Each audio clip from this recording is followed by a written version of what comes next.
What if we told you there was a way to potentially replace Juan Soto in this lineup, actually with the stats, but also with potentially that superstardom? He's not a free agent now. He'll be a free agent next year.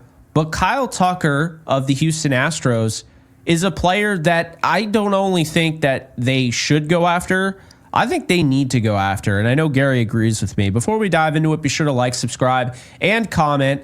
And Gary, thoughts on Kyle Tucker? Because looking at this projected lineup that they came out with last night on MLB Network, which was just totally just making fun of the Yankees, my projected lineup is Durbin, Wells, Judge, Stanton, Dominguez, Chisholm, Volpe, Cabrera, and Rice. As it stands right now, they need help. And Kyle Tucker would almost, in my opinion, just completely replace Juan Soto. In that, yes, you would miss Juan Soto's ability to work counts. I think he is the best pure hitter in baseball, and I'm not going to just go back on that now that he's a Met. But Kyle Tucker is a guy that continues to get better and better and better. Wouldn't cost nearly as much as what Juan Soto got. And in addition to that, you'd be getting this guy when a lot of these free agents are going to be 30, 31 years old. You'd be getting this guy right now at age 27 going to be 28. So to sort of uncover how good of a fit this is, first and foremost, we're fully aware the chances that the Astros want to do business with the Yankees, it's not high, but it's not impossible either. We've seen crazier things. Obviously, we saw the Dodgers try and engage the Angels early on Shohei Ohtani, but I'll digress on that. The point here is, what are the Yankees good at? What were they good at last year? And what do they need to improve on? And I think anyone with half a brain would tell you the Yankees need to get more fundamental. They need to get more athletic. And when you look at what Kyle Tucker does well, Kyle Tucker obviously hits for a high average. He's not going to strike out a ton. Matter of fact, he's never struck out more than 100 times his entire career in a season. And this is a player with the outside, I guess, the outlier of 2024. He's been available. 2022, 2023, played over 150 games in each of those seasons. A guy who most often is on the field, drives in over 100 runs, hasn't really had ebbs and flows with his career.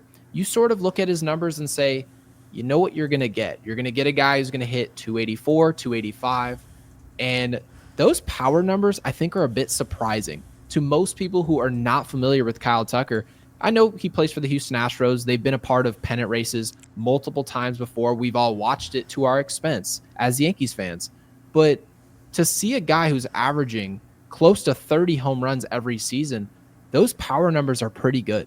It's not 41 homers, but we have to remember one thing about losing Juan Soto. He had a career year with us. One of his best years he's ever had. I believe he hit near 288 with 41 bombs, over 100 RBIs. It was a great season. But he also had his tenure in San Diego where he did not look like the same player. Now, is that going to happen with the New York Mets? We have no idea. Probably not. But when you look at somebody who's hardly ever had an outlier down season, it bodes well. So when it comes to investing in a player, I'm finding a player who's a Gold Glove defensive guy. I know some people in our live yesterday were mentioning Nolan Arenado. Reason for it, they talked about obviously his defensive ability, his ability to essentially do everything. Well, Arenado, at least to our taste, far too old. Maybe 4 years ago, that'd have been a nice signing. I perceive Kyle Tucker as sort of the outfielder's version of Nolan Arenado. So I really like this, but again, it takes two to tango. We have no idea what's going to happen, but we're going to dive into how much money you offer him if you end up giving the trade, if that ends up happening. So what say you, Jake?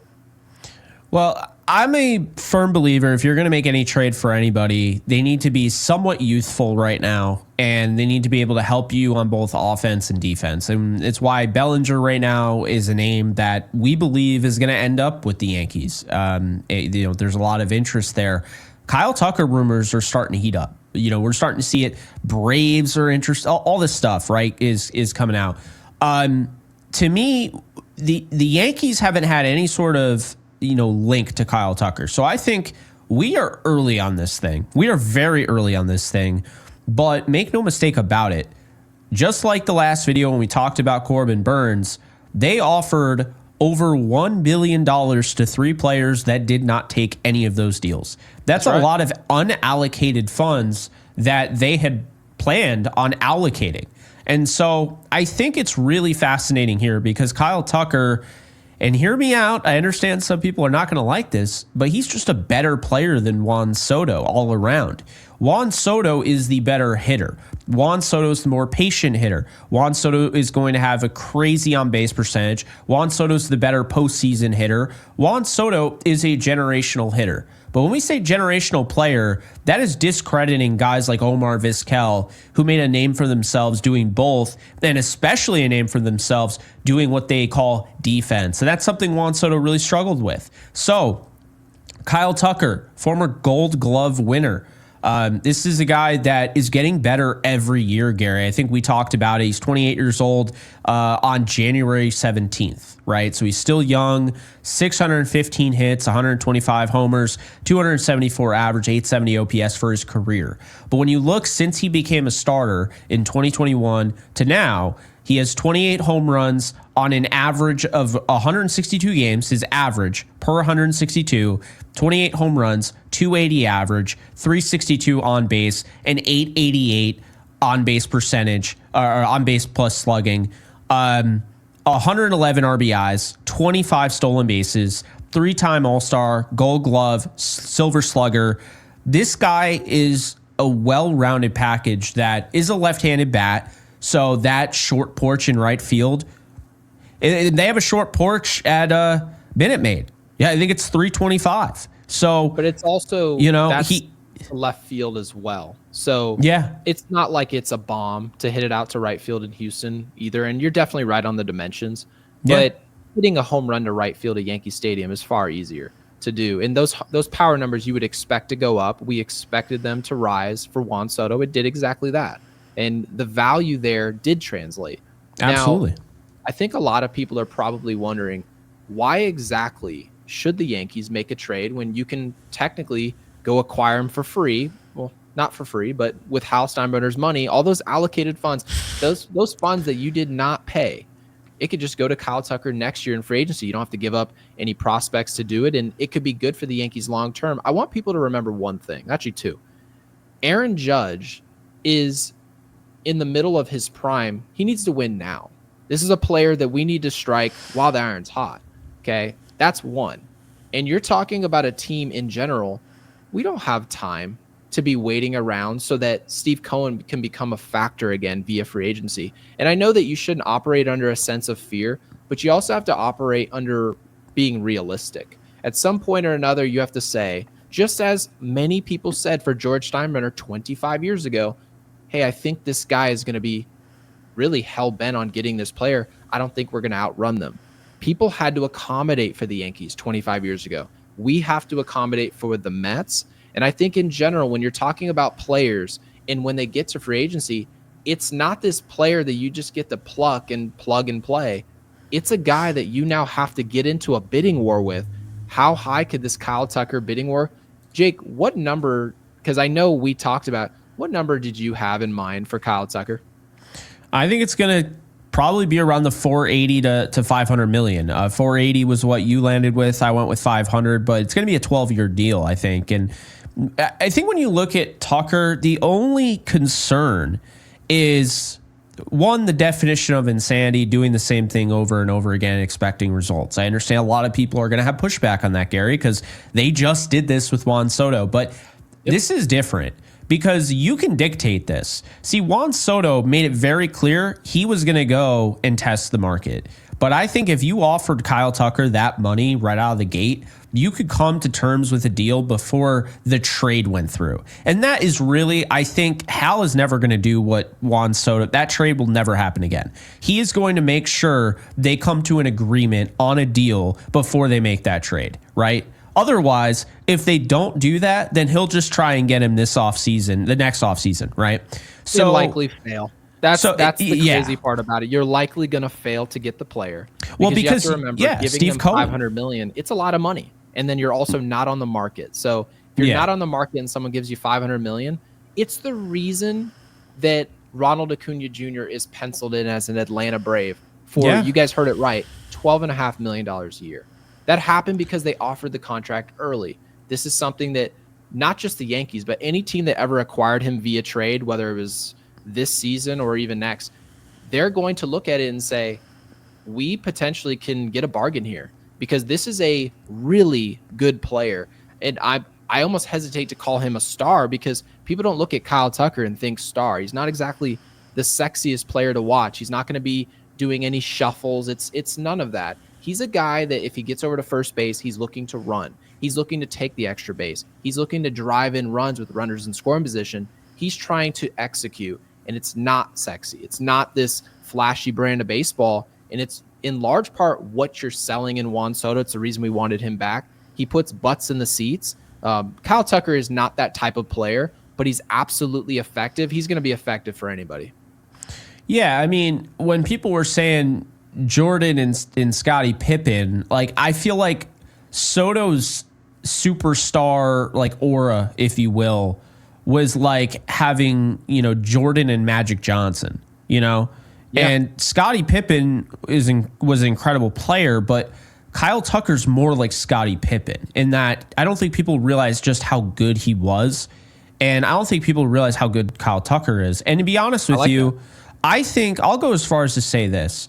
I think Juan Soto is full of himself if he thinks he's going to leave Aaron Judge and have any bit of the success he had with the Yankees. I think that was the best year of his career, and we will look back on that being the best year of his career, and that it will stay that way. He'll have good years, but let's not forget how he was with the Padres. But this is not about Juan Soto. This is about Kyle Tucker. This is a player who's been around Hall of Famers, right? He's been around Yordan Alvarez. He's been around Altuve. He's been around a really good player in Alex Bregman, who's a free agent who I think they're going to mistakenly pay and cause this guy to have to be traded. It's wild work to do that.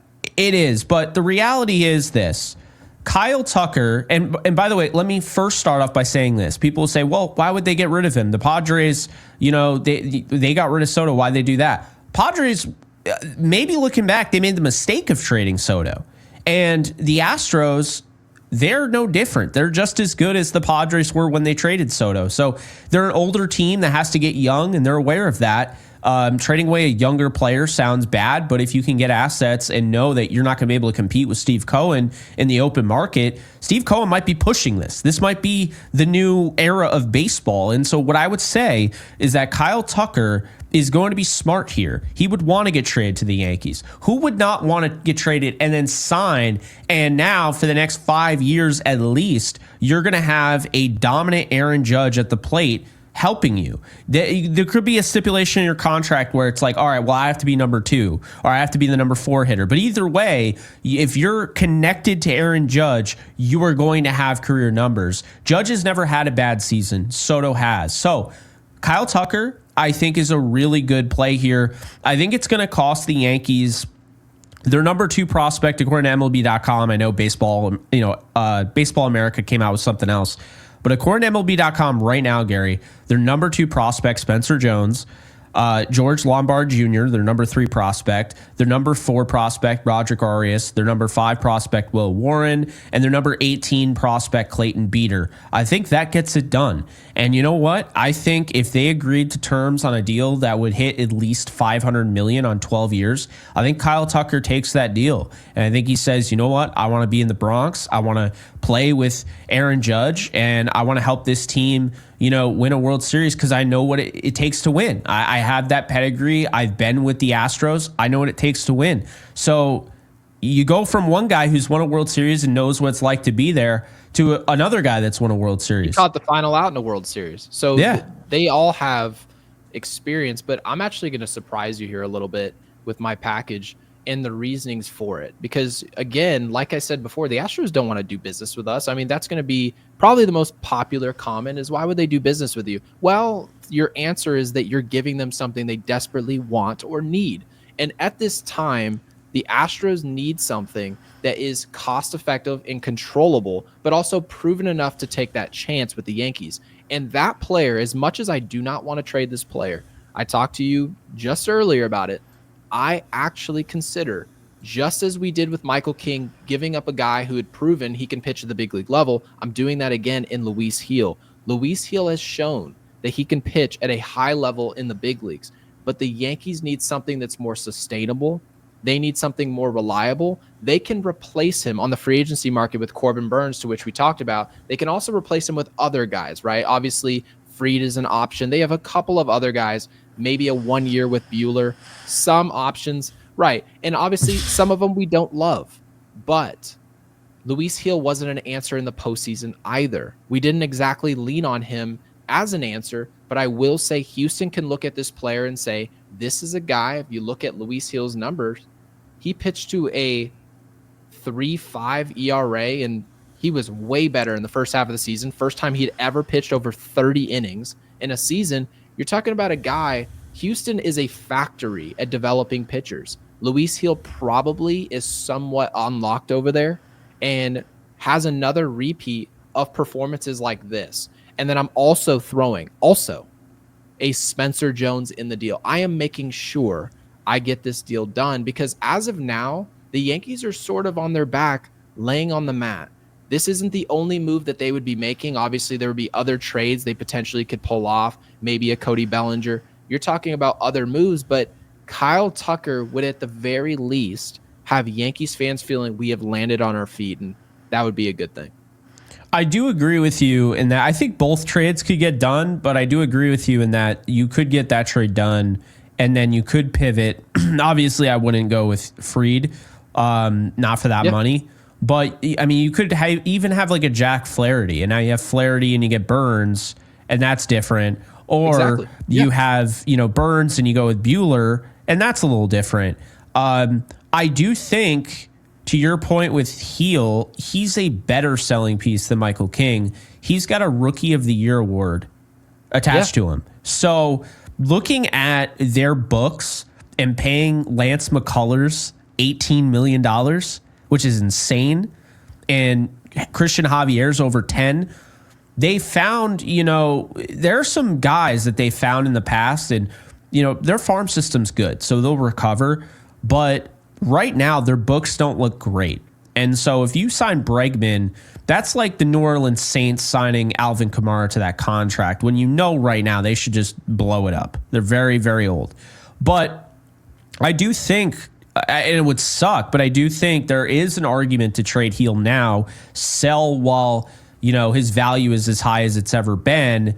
And if you feel like the injuries are a little bit of a concern and Kyle Tucker is a guy that, can be a long-term piece in your lineup and be one of the best players in the league, then maybe you have to do that. It'd be, disappointing, but Kyle Tucker playing 162 or Luis Gil pitching 35 max really, makes you wonder there. Last thing I'll say here, just want to throw it out. High leverage stats. Kyle Tucker is hitting 309, 387 on base, and a 924 OPS. And in addition to that, he was having his best season this year, was leading the league in home runs until Judge passed him early on.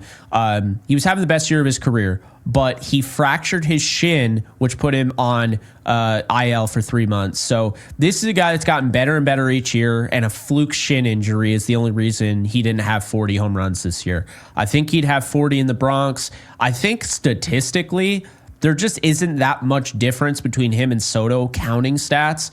But when you get into the on-base percentage and, just the, basically each batting, opportunity and just how he works counts and all that. When you get into those nitty-gritty details, that's when Soto emerges. But this is a guy that had 7 defensive runs saved in the outfield. He's a Gold Glover, and Juan Soto was horrendous in the outfield. So not good. I think this would be big for the Yankees, and this is really the only way that I can think of, because I know people will say Vladdy Jr. I don't see it.